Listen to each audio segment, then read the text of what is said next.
Hello friends, ambitiousbaba.com के इस YouTube channel पे आपका फिर से स्वागत है। जैसा कि मैंने पिछले वीडियो में आपको बताया था कि एवरेज के कुछ और क्वेश्चन के साथ मैं अभी नेक्स्ट सेशन में आऊँगा। तो आज मैं आपको कुछ डिफरेंट डिफरेंट क्वेश्चंस लेके आया हूँ एवरेज के।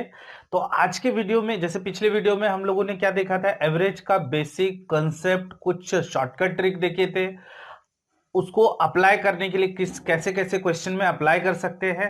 तो मैंने जैसे कि पहले वीडियो में भी आपको बताया था कि एवरेज में वैरायटी ऑफ क्वेश्चन बहुत ज्यादा है, मतलब बहुत तरह तरह के क्वेश्चन है और इसका यूज भी काफी ज्यादा होता है, जैसे मिसलेनियस में होता है, साथ में डेटा इंटरप्रिटेशन में भी इसका यूज होता है। तो आपको बेसिक कंसेप्ट तो जानना जरूरी था। आज हम लोग मिसलेनियस में इसमें कैसे कैसे क्वेश्चन एग्जाम में आते हैं वैसे क्वेश्चन को देखेंगे। ठीक है, तो चलिए अभी हम लोग स्टार्ट करते हैं। इसमें यहाँ पे बोर्ड पे आपके देखिए 3 क्वेश्चन लिखे हुए हैं। पहले क्वेश्चन देखिए, इसमें क्या लिखा हुआ था, average of 5 consecutive P Q R S and T is 53, what is the product of P and T. पहला क्वेश्चन यहाँ पे दिया हुआ है कि 5 नंबर है P Q R S and T, ठीक है। तो और इन सब का एवरेज दिया हुआ है 53। तो अगर बेसिक से जाए, कंसेप्ट से जाए, तो आपको पता है कि कन्वेंशनल मेथड ये है, एक्स एक्स प्लस वन, चूंकि कंसेक्यूटिव नंबर है ना, लगातार नंबर है, तो हम लोग ऐसे ले सकते हैं x plus to, x plus three और एक्स प्लस फोर। तो आपसे पूछा क्या है, इन दोनों का मल्टीप्लीकेशन पूछा है। पहले एवरेज दिया हुआ है, तो एवरेज आपको पता है ना कि ये 5 नंबर का अगर लगातार नंबर है तो मिडिल नंबर ही एवरेज होता है। यानी कि it is given that X plus two equal to 53, तो x इज व्हाट 51, है ना। या एक और मेथड की इन सब का प्लस कीजिए, डिवाइड बाय 5 कीजिए, दैट इज इक्वल टू 53 कीजिए, निकलेगा उधर से भी। बट उतना क्यों जाना है, मैंने हम लोग अभी पिछले वीडियो में शॉर्टकट देखे कि आप जिन लोगों ने नहीं देखा है पिछले वीडियो को, तो प्लीज जा करके उसको देखिए। उससे आप डायरेक्टली ऐसे इस तरीके से आप आंसर निकालना सीख जाएंगे। ठीक है, चलिए एवरेज, जैसे कि हम लोग मिडिल नंबर होता है लगातार नंबर का, अगर वो एपी में हो, ठीक है ना, नंबर अगर लगातार हो तो मिडिल नंबर को पिक कीजिए, वही एवरेज होता है। एवरेज इज गिवन 53, तो इट मींस 51, छोटा नंबर 51, तो बड़ा नंबर क्या हो जाएगा 51 प्लस 4 यानी कि 55। तो आपसे पूछा क्या है 51 इंटू 55, ये कर दीजिए, आपका आंसर तैयार है। अच्छा, एक और तरीका है, ठीक है, इसको कर दे क्या, तो 51 अगर इसको मल्टीप्लाई करते हैं, ठीक है, 25, तो यानी कि आंसर हो जाएगा 2805, यानी आंसर हो जाएगा इसका 2805। ठीक है, एक और जैसे कि आपको पता है कि ये लगातार नंबर और मिडिल नंबर ही एवरेज होता है, तो डायरेक्ट आप इसको यहां पे लिख सकते थे 53, तो ये 54, ये 55, ये 52 और 51, यानी कि ये पूछा है। तो आपको ये तो मल्टीप्लाई करना ही पड़ेगा 51 इंटू 55, तो ये इससे क्या होता है, जल्दी आपका सॉल्व हो जाएगा। कन्वेंशनल मेथड यानी x x plus one x plus to से भी बनता है, बट उसमें थोड़ा टाइम आपका ज्यादा जाता है। आपको क्या करना है, आपको पता है चूंकि मिडिल नंबर ही एवरेज होता है, तो मिडिल नंबर यानी कि आर की जगह पे आप 53 रख सकते थे। चलिए, पहला क्वेश्चन हो गया। दूसरे क्वेश्चन की ओर चलते हैं। दूसरा क्वेश्चन में क्या लिखा हुआ है, the average age of 30 students of a class is 14 years, यानी 14 साल है, कितने 30 स्टूडेंट्स का एवरेज एज कितना दिया हुआ है 14 ईयर्स। ओके, तो देखिए, जब भी ऐसा किसी भी पर्टिकुलर नंबर ऑफ स्टूडेंट का कुछ एवरेज दिया रहे, तो आप सबसे पहला काम कीजिए, जो मेथड है, जो तरीका है करने का, कि उनको मल्टीप्लाई कर दीजिए, इनका क्या निकल जाएगा, टोटल एज निकल जाएगा, है ना। तो 30 स्टूडेंट का टोटल एज कितना लिखा हुआ है 420 year. When the age of the teacher is included, average becomes 15 year. यानी कि पहले कितने स्टूडेंट्स थे 30, अब अगर टीचर को भी ऐड कर देते हैं तो उसमें नंबर ऑफ स्टूडेंट या number of student plus teacher कितने हो जाएंगे 31। अब एवरेज कितना बोल रहा है 15, यानी अब टोटल कितना हो जाएगा 465।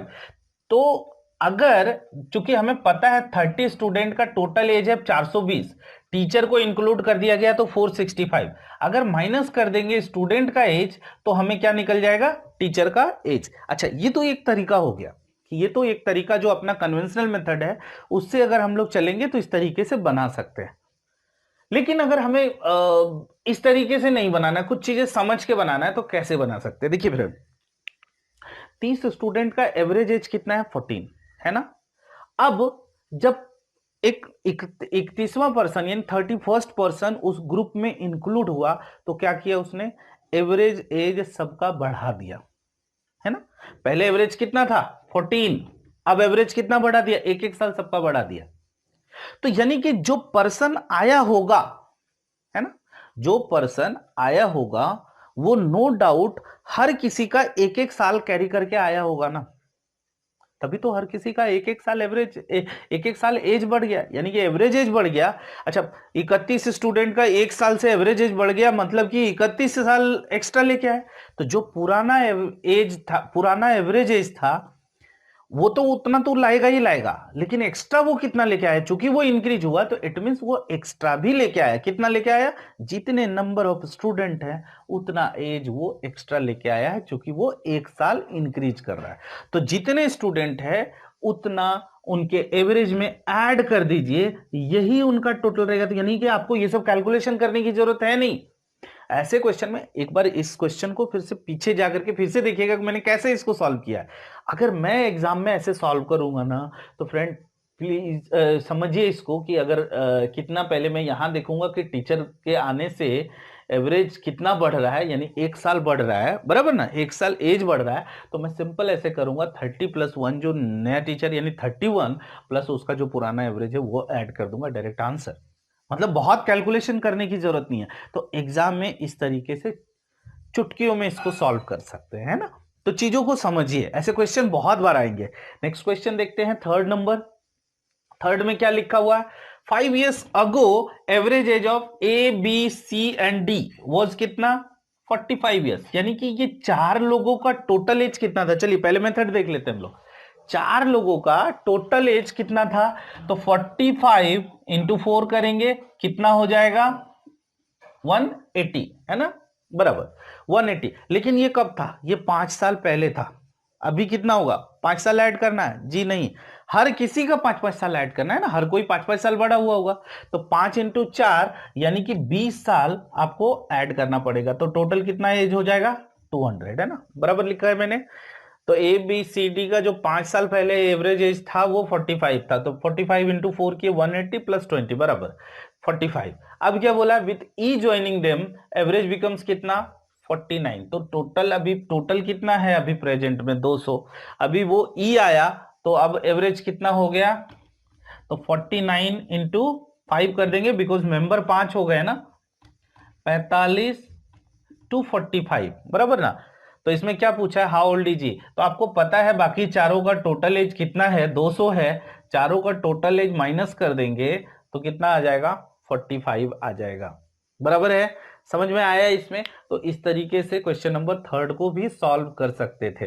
कुछ और क्वेश्चन हम लोग आगे देखेंगे, ठीक है। तो कुछ और क्वेश्चन को हम लोग आगे चलिए देखते हैं, और उसमें अप्रोच भी देखेंगे, शॉर्टकट भी देखेंगे। प्लीज ट्राई कीजिएगा कि जो अप्रोच मैं बता रहा हूं उस अप्रोच से आपको उसको सॉल्व करना है, बट इंपॉर्टेंट ये है कि पहले क्वेश्चन को समझना है। चलिए कुछ और क्वेश्चन की ओर चलते हैं। कुछ और क्वेश्चन यहाँ पे लिखे हुए हैं, है ना, 3 और क्वेश्चन लेके आए। अच्छा, पिछले क्वेश्चन में जो हमने किए थे उसमें जो चार लोगों का क्या था, चार लोगों का एवरेज दिया हुआ था ना, ए बी सी डी का एवरेज दिया हुआ था 45 ईयर, दैट इज 180। लेकिन ये कब था, ये 5 साल पहले का था। तो अगर हम अभी प्रेजेंट में उसका देखें तो 200, ऐसे ही कुछ सॉल्व किए थे, है ना।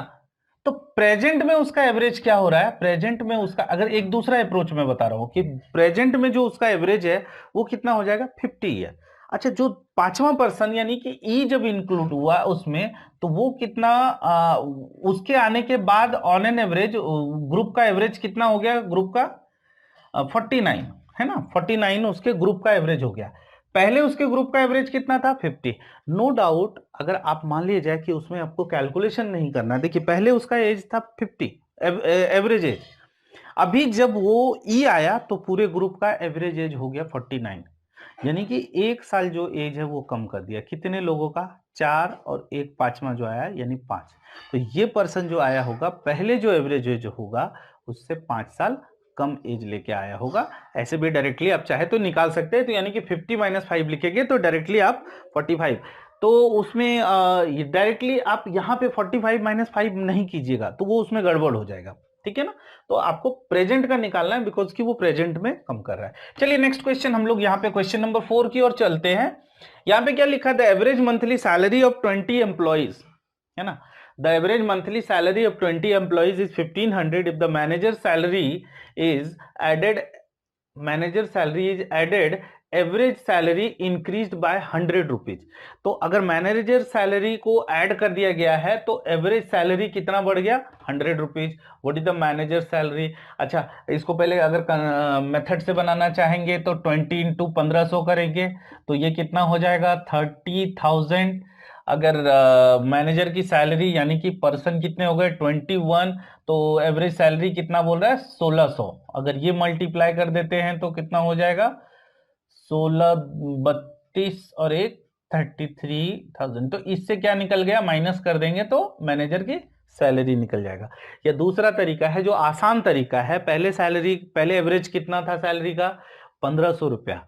मैनेजर आया तो क्या कर दिया, 100 रुपीज इंक्रीज कर दिया एवरेज सैलरी। या यूं कह सकते हैं कि जितने पर्सन है हर पर्सन पे 100 रुपीज ऐड कर दिया उसने। तो हर पर्सन पे 100 रुपीज ऐड कर दिया। पहले कितना था एवरेज, 1500, हर पर्सन पे 100 रुपीज ऐड कर दिया। टोटल कितने पर्सन है, मैनेजर को पकड़ लिया जाए तो 21 पर्सन है, हर पर्सन पे 100 ऐड करेगा तो कितना, 2100 रुपया। नो डाउट ये पुराने एवरेज से एक्स्ट्रा लेके आया होगा, यानी उसकी मैनेजर की सैलरी 3600। मैं जानबूझ करके क्वेश्चन ऐसे लिख रहा हूं जो पुराने क्वेश्चन टाइप के हों, ताकि इस तरह के क्वेश्चन को आप जल्दी से सॉल्व कर पाए। चलिए नेक्स्ट क्वेश्चन की ओर चलते हैं।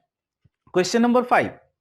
क्वेश्चन नंबर 5 में क्या लिखा हुआ है, a man drives to his office at 60 kilometre per hour and return home along same route 30 kilometre per hour. Okay, तो एवरेज स्पीड, अभी देखिए फ्रेंड यहां पे ये गलती मत कर दीजिएगा कि 60 प्लस 30 डिवाइड बाय 2 यानी 45, ये गलत हो जाएगा। एवरेज स्पीड का एक फॉर्मूला होता है जो कि आपके ऐसे क्वेश्चन डायरेक्टली अगर देखा जाए तो रेलवे में बहुत बार देखे गए हैं, एसएससी के स्पेशली सीएचएसएल वगैरह में ज्यादा देखे गए हैं क्वेश्चन, और सीजीएल में ऐसा नहीं है कि नहीं आ सकते, बट इस बेस पे क्वेश्चन आ सकते हैं। तो आपको एवरेज स्पीड का एक फॉर्मूला होता है, वो ध्यान रखना है, average speed equal to 2xy upon x plus Y. ये आपको ध्यान रखना है। हालांकि 3 का भी होता है जब 3 स्पीड ऐसे ही दिया रहे, लेकिन हाँ ये एवरेज स्पीड तब आप अप्लाई कर सकते हैं जब डिस्टेंस दोनों केस में सेम हो। अभी देखिए क्या बोला, एक मैन है जो अपने घर से ऑफिस की तरफ जाता है, फिर ऑफिस से वापस आता है, ये कुछ डिफरेंट स्पीड में और ये कुछ डिफरेंट स्पीड में, तो डिस्टेंस दोनों केस में सेम है। अगर क्वेश्चन ऐसा होता कि एक सर्टेन डिस्टेंस ट्रैवल करना, आधा किसी और स्पीड से करता है आधा किसी और से, उस केस में भी आप अप्लाई कर सकते हैं। यानी कि मेरा कहने का मतलब है दोनों केस में डिस्टेंस सेम होना चाहिए, तभी आप ये फॉर्मूला अप्लाई कर सकते हैं। और ऐसे क्वेश्चन जब देंगे तो डिस्टेंस को सेम ही देंगे। लाइक ऐसे क्वेश्चन भी बोल सकते हैं कि एक पर्सन दिल्ली से जयपुर गया, फिर जयपुर से वापस दिल्ली आया, तो डिस्टेंस तो सेम हुआ ना, एक सर्टेन स्पीड से गया, दूसरी बार में दूसरी स्पीड से आया, तो आपको एवरेज स्पीड निकालना, तो उस केस में आप ये फॉर्मूला अप्लाई कर सकते हैं। तो चलिए यहां पे क्या हो जाएगा, एवरेज स्पीड हो जाएगा 2 इंटू एक्स, कितना, एक स्पीड को ले लेते हैं, दूसरा स्पीड 30 है, एक्स प्लस वाई यानी कि ऐड कर देंगे तो 90, ये डायरेक्टली 3 हो जाएगा और इसको यहां 20 यानी कि आंसर 40, ठीक है ना। और वैसे गलती करेंगे तो आंसर 45 आएगा जो कि आपके ऑप्शन में रहेगा, बट आंसर 45 गलत हो जाएगा, आंसर क्या हो जाएगा 40। ऐसे क्वेश्चन जनरली एसएससी या कुछ जनरली स्टेट लेवल के जो एग्जाम होते हैं उसमें भी बहुत ज्यादा ऐसे क्वेश्चन देखे जाते हैं जिसमें आप डायरेक्टली फॉर्मूला यूज कर सकते हैं। 3 स्पीड का भी होता है, अगर मैं आपको फॉर्मूला बताने का है तो प्लीज फॉर्मूला नोट डाउन करना है। अगर ऐसे 3 स्पीड दिया रहे और तीनों बार हर बार डिस्टेंस सेम रहे तो आप एवरेज स्पीड निकाल सकते हैं। उसका फॉर्मूला होता है 3xyz upon xy plus yz plus zx। आगे किसी टॉपिक में मैं ऐसे क्वेश्चन को कवर करूंगा जहां पे 3 एवरेज स्पीड का यूज हो। फिलहाल अगर आपको फॉर्मूला लिखना है तो आप लिख लीजिए, 2 स्पीड के लिए ये एवरेज स्पीड का फॉर्मूला है और 3 स्पीड के लिए ये एवरेज स्पीड का फॉर्मूला है। नेक्स्ट क्वेश्चन को देखिए फ्रेंड, दिखने में डिफिकल्ट है, इसमें जो लैंग्वेज है वो डिफिकल्ट यूज किया गया है, बट क्वेश्चन बिल्कुल भी डिफिकल्ट नहीं है। क्या लिखा हुआ है, द अर्थमेटिक मीन का मतलब ये एवरेज होता है। The arithmetic mean of the score of a group of students in a test was 52। एक ग्रुप है, स्टूडेंट का एक ग्रुप है, उसमें टेस्ट कंडक्ट किया गया, उस टेस्ट में एवरेज स्कोर कितना लाया स्टूडेंट ने? 52 लाया। उसमें से क्या बोला गया? द ब्राइटेस्ट, जो सबसे तेज थे 20%, उसने कितना स्कोर सिक्योर किया? 80 स्कोर सिक्योर किया, है ना, जो ब्राइटेस्ट थे। एंड द डलेस्ट जो कि 25% थे, उसने कितना किया? 31 स्कोर सिक्योर किया। तो जो रिमेनिंग 55% है उनका एवरेज बताना है। तो जब भी देखिए परसेंटेज रहे तो आप उसमें एक्स वगैरह जनरली मत मानिए, ठीक है। अगर आप 100 फिगर लेके चलते हैं, मान लेते हैं टोटल नंबर ऑफ स्टूडेंट कितना था? 100, ब्राइटेस्ट 20% तो कितना हो जाएगा? 20, और डलेस्ट कितना? 25% तो कितना हो जाएगा? 25। 100 का एवरेज कितना था? 52, तो कितना हो जाएगा टोटल? 5200। ब्राइटेस्ट का कितना था? 80, यानी टोटल कितना हो जाएगा? 1600। और डलेस्ट का कितना था? 31, तो 31 को 25 को 31 से मल्टीप्लाई करेंगे तो कितना हो जाएगा? 775, ठीक है। तो अब देखिए, अगर इसमें से क्या बोला है कि ये ब्राइटेस्ट है, ये डलेस्ट है, इन दोनों का तो दिया हुआ है आपको, जो बचा हुआ पर्सन है ना, 100 में से 45 गया तो 55 जो बचे हुए हैं उनका आपको एवरेज बताना है। तो चलिए इन दोनों का एडिशन करते हैं तो फ्रेंड कितना होता है? 2375, बराबर ना। तो हमें 55 यानी जो रिमेनिंग 55 है, ये 45 का टोटल आया, तो हमें रिमेनिंग 55 का निकालना है, यानी कि 5200 में 2375 माइनस करना है। तो माइनस करते हैं तो कितना आ जाएगा? 2, और यहां पे आ जाएगा 1138, और वहां पे हो जाएगा 2, 2825, है ना। तो ये टोटल निकला कितने? 55 स्टूडेंट का टोटल निकला। आपको निकालना है इनका एवरेज, तो एवरेज निकालना है तो आपको डिवाइड कर देना है। डिवाइड करते हैं तो कितना आ रहा है इसमें? 25, 6, 5, 11 से अगर करते हैं तो 51.4 अप्रोक्स, लगभग इतना आएगा, ठीक है ना। 51.4% अप्रोक्स। तो इस तरीके से इसका एवरेज आएगा। चूंकि हम 100 लेके चले हैं तो इसका आंसर भी नहीं, सॉरी इसका आएगा, जो एवरेज स्कोर आएगा वो 51.4 आएगा, है ना। 55% का हमने निकाला। तो ये था कुछ डिफरेंट टाइप के क्वेश्चन थे। कुछ और क्वेश्चन को देखते हैं। चलिए अभी हम लोग आगे क्वेश्चन चलिए कुछ और क्वेश्चन की तरफ चलते हैं हम लोग। क्या लिखा हुआ है? In a cricket tournament Sachin completed 10 innings and his average is 21.6 run. Okay, how many runs must be make in 11th inning? 11वें इनिंग में वो कितना रन बनाए कि उनका एवरेज 23 हो जाए? पहले कितना था? 21.6। 11वें इनिंग में कुछ रन बनाएगा, नो डाउट उसका एवरेज बढ़ जाएगा। चलिए पहले कन्वेंशनल मेथड से ही चलते हैं। अच्छा, पहले टोटल कितने मैच खेला? 10, और एवरेज कितना है? 21.6, यानी कि 216, बराबर ना। तो ये हो जाएगा उसका मेथड 216। 11th इनिंग में कुछ रन बनाएगा x, डिवाइड बाय 11, तभी तो एवरेज निकलेगा, जो कि कह रहा है कितना होना चाहिए? 23। अब मल्टीप्लाई करते हैं, 216 प्लस x। अच्छा, 23 को 11 से मल्टीप्लाई करेंगे तो कितना हो जाएगा? 253। अब x इक्वल टू कितना हो जाएगा? 216 को माइनस कर दीजिए उसमें, तो कितना हो जाएगा? 37 रन उसको बनाना चाहिए, तो उसका एवरेज 23 हो जाएगा। तो ये तो हो गया अब मेथड, जो तरीका है कि इसको ऐसे इस तरीके से बनाना चाहिए। बट अगर शॉर्टकट तरीके से चलते हैं, जल्दी तरीके से चलते हैं, तो देखिए कोई भी खासकर एवरेज ही नहीं, बाकी कोई भी टॉपिक को आप उठा लीजिए, जल्दी से जल्दी अगर बनाना होगा ना, तो आप क्वेश्चन को सबसे पहले समझिए कि कहा क्या है। यहां पे कहा गया है 10 मैच में उसका जो एवरेज है 21.6 है। 11वें मैच में कुछ रन बनाता है, उसका एवरेज हो जाता है 23, यानी कि 21.6 से उसका एवरेज बढ़ रहा है। यहाँ पे कितने से बढ़ रहा है? 1.4 से एवरेज बढ़ रहा है। तो देखिए 11वें इनिंग में उसने अभी ये मिटा देता हूं मैं, 11वें इनिंग में उसने 23 तो बनाया ही बनाया, एवरेज इतना ही चाहिए ना। तो 11वें मैच में उसने 23 बनाया ही बनाया है, प्लस 1.4 जो उसको बढ़ना चाहिए। पहले 21.6 था 10 मैच तक, है ना। तो 1.4 उसमें बढ़ना चाहिए, यानी कि वो 11वें मैच में 1.4 जो 10 मैच के हिसाब से था उतना एक्स्ट्रा रन लेके आया है उसने। 11वें इनिंग में उसने उतना एक्स्ट्रा रन बनाया है, तब जाकर के उसके 10 मैच। तो 1.4 पिछले के 10 मैच में, यानी कि 14 रन, अगर 1.4 को 10 से मल्टीप्लाई करते हैं तो 14 होता है, यानी 14 रन वो 23 से एक्स्ट्रा लेके आया है, तब जाके पुराना एवरेज उसका जो है वो बढ़ गया है 11वें मैच में, यानी कि रन देखिए 37।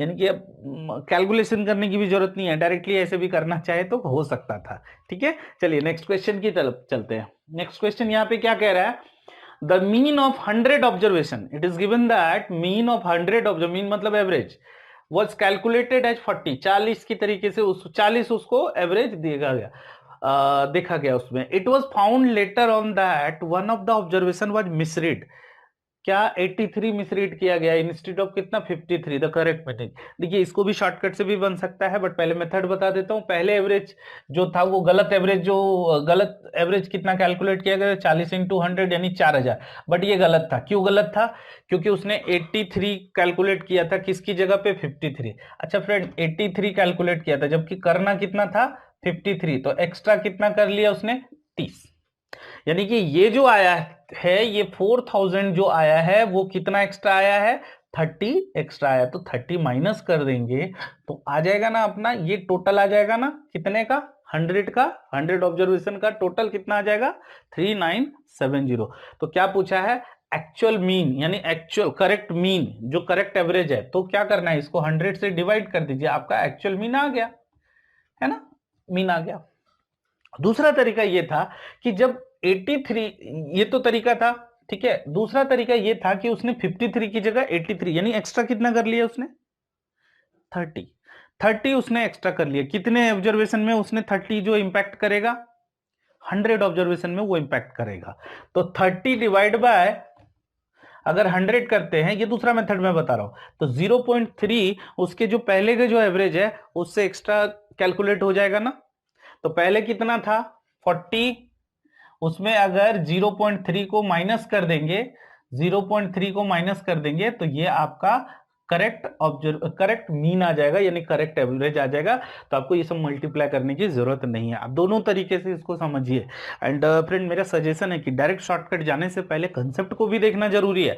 आप कन्वेंशनल मेथड को देखिए देन शॉर्टकट को देखिए, तो फिर ये शॉर्टकट आपको लॉन्ग लास्टिंग रहेगा, यानी कि आपको हमेशा के लिए याद रहेगा। ऐसा नहीं सिर्फ शॉर्टकट के पीछे भागेंगे तो आपको एग्जाम में भी वो शॉर्टकट काम नहीं आने वाला है, या वो भूल जाएंगे आप, क्योंकि हर शॉर्टकट का लिमिटेशन होता है कि ऐसा क्वेश्चन रहा तभी वैसे कर सकते हैं। तो आपको कन्वेंशनल मेथड भी समझना जरूरी है, इसी यही रीजन है कि मैं आपको पहले कंसेप्ट बताता हूं, कन्वेंशनल मेथड बताता हूं, तब शॉर्टकट में ले जाता हूं। चलिए एक लास्ट क्वेश्चन है यहाँ पे, cricketer scored some runs in his 9 innings, है ना, he scored 100 runs in his 10th innings and increase his average by 8 runs. What was the average of his runs at the end of 10th inning? ये भी simple है, और इसी तरह के question मेरे ख्याल से 7वें नंबर का भी लगभग ऐसा ही था कुछ। ओके चलिए देखते हैं इसको कैसे सॉल्व करते हैं। पहले मेथड देख लेते हैं, देन आपको शॉर्टकट भी ले जाएंगे, और शॉर्टकट के लिए आपको क्वेश्चन आपको समझना जरूरी है कि कहा क्या गया है। Cricketer scored some runs in his 9 innings, 9 inning में। तो चलिए एवरेज अगर हमने x मान लिया, इसमें एवरेज नहीं दिया हुआ, एवरेज अगर x मान लिया तो 9 इनिंग में टोटल रन कितना हो जाएगा उसका 9x, ये टोटल हो जाएगा। तो क्या बोला है अगले मैच में, या 9 इनिंग में है ना, 10th इनिंग में पूछा, यस। तो अगले मैच में उसका 10वें मैच में उसने क्या किया, रन बनाया कितना 100, तो टोटल रन कितना हो जाएगा 9x प्लस 100, ये 10 मैच का, अगर 10 से डिवाइड करेंगे तो ये एवरेज निकल जाएगा ना। एवरेज क्या बोला है, जो पुराना एवरेज था उससे 8 रन बढ़ गया। अब इसको सॉल्व कर दीजिए, आपका आंसर आ जाएगा equal to 10x plus 80। x को उधर ले जाइए, सॉरी 9x को उधर ले जाइए तो x हो जाएगा, और 80 इधर लाना है 20, x हमने क्या माना था, ये 9 मैच तक, 9th मैच तक का जो एवरेज माना था हमने x माना था। क्वेश्चन आपसे वो नहीं पूछा, क्वेश्चन पूछा है कि एवरेज बताना है आपको एंड ऑफ 10th इनिंग। तो एंड ऑफ 10th इनिंग कितना हो गया 8 रन। तो ये तो हो गया अपना कन्वेंशनल मेथड हो गया। अच्छा अभी इसको अगर हम शॉर्टकट से अगर बनाना चाहे तो कैसे बनेगा इसमें, तो देखिए फ्रेंड समझना है, सिर्फ मैं आपको बार बार कह रहा हूं एवरेज में आपको समझना है। 9 मैच में उसने उसका कुछ तो एवरेज होगा, ठीक है। 10वें मैच में जब वो आया तो एवरेज कितना बढ़ गया उसका 8 रन से, पुराने एवरेज से 8 रन से उसका एवरेज बढ़ गया। यानी कि 10वें मैच में जो उसने रन बनाया होगा 10वें मैच में जो भी रन बनाया होगा पुराने एवरेज से 8 इंटू 10 यानी 80 रन एक्स्ट्रा बनाया होगा। सिंपल है ना। अगर आप देखिए कितने से एवरेज बढ़ गया, 8 रन से बढ़ गया, तो एवरेज अगर 20 है, सॉरी एवरेज तो नहीं पता, हाँ टोटल रन उसने 100 बनाया है, ठीक है ना। तो अगर पुराने एवरेज से अगर उसने 80 रन एक्स्ट्रा बनाया है तो पुराना एवरेज अपना निकल जाएगा ना, 20 निकल जाएगा। तो ये पुराना एवरेज है, तो नया एवरेज क्या हो जाएगा, 20 प्लस 8 28। तो आपको पहले इसको समझना पड़ेगा, आप पहले प्रोसेस से इसको बनाइए, देन आप इस तरीके को अप्लाई कीजिए, आपको गारंटेड शॉर्टकट भी समझ में आएगा। शॉर्टकट सिर्फ समझ में ही नहीं आएगा, आप एग्जाम में अप्लाई भी कर सकते हैं। फ्रेंड कैसा लगा ये हमारा वीडियो, प्लीज इसको लाइक कीजिएगा, हो सके तो कुछ कमेंट बॉक्स में मैसेज भी कीजिए ताकि हम और ज्यादा इंप्रूवमेंट कर सके। एंड अभी तक अगर हमारे चैनल को सब्सक्राइब नहीं किया है तो please do subscribe our channel and keep watching. Thank you.